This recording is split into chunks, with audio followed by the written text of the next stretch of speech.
After the canal excursion, it was time to leave Hungerford and make my way to Leicestershire County to visit my friend Swift. Swift now runs Stapleford Park, an English country sporting estate where we would be staying for the next few days. Along the way, we saw a few interesting sights, such as an abandoned World War II airfield and the famous university town of Oxford. Stapleford Park was an impressive sight from the air, all 500 acres of it. We landed in Sywell Aerodrome, a general aviation airfield that features an Art Deco hotel. So we've paid by credit card. Any credit card will do in the machine. And now it's time to put fuel. Hi Joy, how are you? It's been a long time. Welcome to Stapleford Park. Thank you. I made it. You made it, you made it. Very nice place, Swift. Oh, well, thank you very much.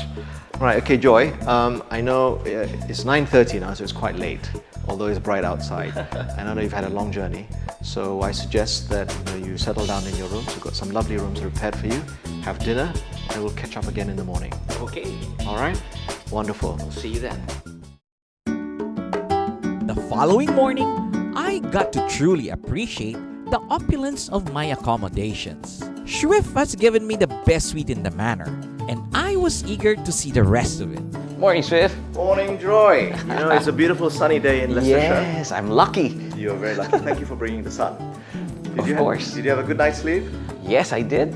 The bed was very comfortable. Everything was just right. Well, that's absolutely fantastic. Now, it's a big house. There's a lot of history behind it. I was getting lost just going for breakfast. We should have given you a map. Yes. Anyway, I'd like to introduce you to Pam. Okay. Pam is the host of the house. She knows more about the house than anybody in the whole area. Hi, Pam. Very nice to meet you, Joy. So Pam will take you for a guided tour of the place. So Okay. if there's anything that you want to know about it, she will be able to tell you. Okay. Okay?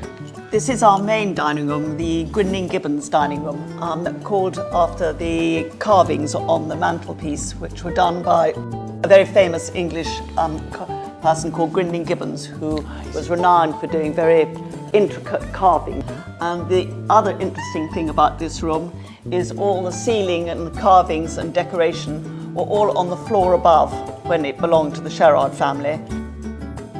This is the oldest bit of the house that we can date, because it's got the date on it saying it was repaired in 1633. Yes. So it was older, but it was damaged in a fire. The 6 statues that end are the ones I told you about, which are Abigail's relations, and you can read that William the Conqueror and things underneath them. These are the earlier ones, and the ones with the crossed legs are the gentlemen who've been on crusades. This is a lovely view of the parkland here, which is, and it's just over 500 acres, the parkland here, and it was all laid out by Capability Brown, who was a very famous landscape. You can see from this angle the dates of the different bits of the house, the 2 end bits which were put in about 1780, and the central bit, which was what the Gretons added when they put the ballroom in, and the top 2 floors, which was all one big room when it was a private house.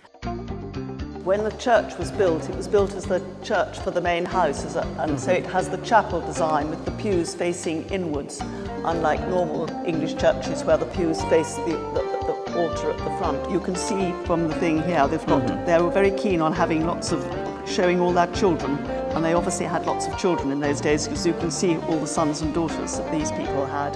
And there is a tomb up at the top, was the person that did the repairs for the old wing at the main house. And he's buried here with his wife and all his children, who you can see. Sadly, some of them didn't live very long. This is the inside of the bit of the house with the carvings on the outside. So it's got all the old panelling, hence all the fire doors, which make it difficult when you're showing guests around. And this door is actually just a cupboard. It's not the staff sauna and jacuzzi, sadly. But They wish. You can see it, but whether it will come out with the camera is that somebody's carved their name.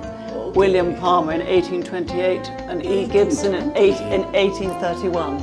It is a nice pool. It is, and it was very cleverly put onto the house because it doesn't detract from the architecture. You can still get here in your dressing gown from the bedrooms and look out onto the garden. Right. But when you're outside, it doesn't look too out of place. Doesn't change the whole setting. No. what about furnitures? I see so many old cabinets, old tables, old chairs. Yes. Are they original from the time? Or Some of them are. Some of the bits belong to the Gretton family, and they have allowed us to store for them here, which is lovely to have them in our original settings. And this is the library where the bar is. When Bob Peyton opened the house as a hotel, he was very keen that it should remain as much like a house as possible, and have the hotel speak to a minimum. So this is very much the library where the bar is, and we don't have a restaurant, we have a dining room, and we have a drawing room rather than a lounge and things. And as befits an old house with so much history as it's had, it's nice that it still retains the atmosphere and as being a house and a home rather than a hotel. yes. Guests can choose from 55 individually designed bedrooms at Stapleford Park, each one with its very own personality. Stapleford Park guests also have access to nearby stables and a polo field. Shrift and I share a passion for horses and airplanes. We met when I purchased this old Cessna 172 in Brunei. We have kept in touch ever since. I was glad Pete and Elaine were here with me for some serious R&R. I needed to get some serious practice at this game of English bowls. Over tea at the patio, Shrift detailed his plans for the following day. A bit of horseback riding and clay shooting. He also suggested I get a chance to take in the surrounding countryside Stapleford style.